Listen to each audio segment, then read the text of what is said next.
শিলচর আকাশবাণী কেন্দ্র থেকে আসা দুপুরের বিশেষ খবর। দেশে গত 11 বছরে ডিজিটাল ইন্ডিয়া যুব প্রজন্মকে প্রযুক্তির পথে এগিয়ে নিয়ে যাওয়া সহ স্বনির্ভর করে তোলার ক্ষেত্রে গুরুত্বপূর্ণ ভূমিকা পালন করেছে বলে প্রধানমন্ত্রী নরেন্দ্র মোদী মন্তব্য করেছেন। সামাজিক মাধ্যমে এক বার্তায় প্রধানমন্ত্রী শ্রী মোদী প্রযুক্তির সহজ ব্যবহারের মাধ্যমে জনসাধারণ বিভিন্ন ক্ষেত্রে উপকৃত হচ্ছেন বলে জানান। ডিজিটাল ইন্ডিয়া কার্যসূচি প্রযুক্তি সবলীকরণ, ব্যবধান হ্রাস করা, বিভিন্ন সুযোগ সন্ধান প্রদান করা এবং প্রশাসনকে স্বচ্ছ তথা জনসাধারণের পাশে নিয়ে যাওয়ার মাধ্যম হিসাবে পরিগণিত হয়েছে বলে শ্রী মোদী জানান। দেশের প্রত্যন্ত গ্রামগুলিতে ইন্টারনেট সুবিধা প্রদান করা তথা সাম্প্রতিক সময়ে প্রত্যন্ত অঞ্চলে ও ডিজিটাল লেনদেন ব্যবস্থা বিশ্বকে নেতৃত্ব প্রদান করতে সমর্থ হয়েছে বলে প্রধানমন্ত্রী উল্লেখ করেন। আসাম সরকার চলতি খারিজ বর্ষে প্রথম দিকে 6 লক্ষ মেট্রিক টন ধান ক্রয় করে নতুন রেকর্ড গড়েছে। ধান ক্রয় করার জন্য ন্যূনতম সমর্থন মূল্য হিসাবে সরকার ইতিমধ্যে 380 কোটি টাকা কৃষকদের মধ্যে প্রদান করেছে। মুখ্যমন্ত্রী ডক্টর হিমন্ত বিশ্ব শর্মা সামাজিক মাধ্যমে জানান যে ধান ক্রয় করার ক্ষেত্রে সরকার দায়বদ্ধতার পরিচয় দিয়েছে। সরকার কৃষকদের থেকে উচিত মূল্যে ধান ক্রয় করেছে বলে মুখ্যমন্ত্রী জানান। হাইলাকান্দি জেলায় অভিভাবক মন্ত্রী তথা রাজ্যের পশু চিকিৎসা ও পশুপালন বিভাগের মন্ত্রী কৃষ্ণেন্দু পাল জেলায় অরুণোদয় প্রকল্পের তৃতীয় পর্যায়ে সুষ্ঠু ও সফল বাস্তবায়ন নিয়ে গতকাল ভিডিও কনফারেন্সিং ব্যবস্থার মাধ্যমে জেলা পর্যায়ে মনিটরিং কমিটির সঙ্গে একটি পর্যালোচনা বৈঠক করেছেন।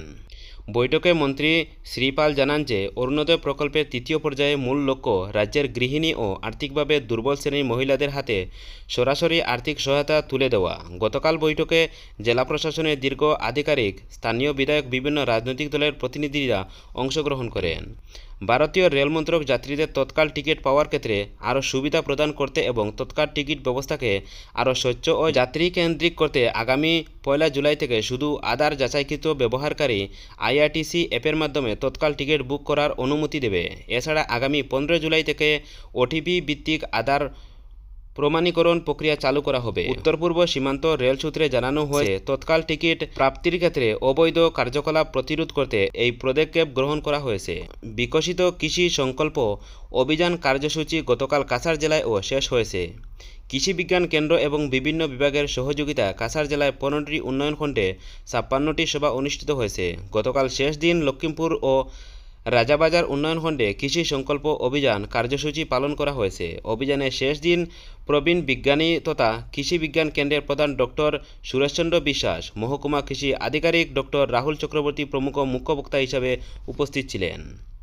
সমগ্র দেশের সঙ্গে শ্রীভূমি জেলায়ও গতকাল বিকশিত কৃষি সংকল্প অভিযান কার্যসূচি অনুষ্ঠিত হয়েছে। উত্তর পূর্ব ভারত এমআরএ শরিয়া ও নদওয়াতুল তামিরের হাইলাকান্দি জেলা শাখার পক্ষ থেকে এবারের বন্যা ক্ষতিগ্রস্ত মানুষকে পর্যাপ্ত ক্ষতিপূরণ প্রদান ও বন্যায় বিধ্বস্ত সড়ক সংস্কারের দাবি জানিয়েছেন। গতকাল হাইলাকান্দি জেলায় গেলারিয়া অঞ্চলে বন্যা পীড়িতদের জন্য বহতুল মাল বন্টনের সময় নদওয়ার কেন্দ্রীয় সম্পাদক তথা প্রাক্তন বিধায়ক আতাউর রহমান মাজারবইয়া এই দাবি জানান।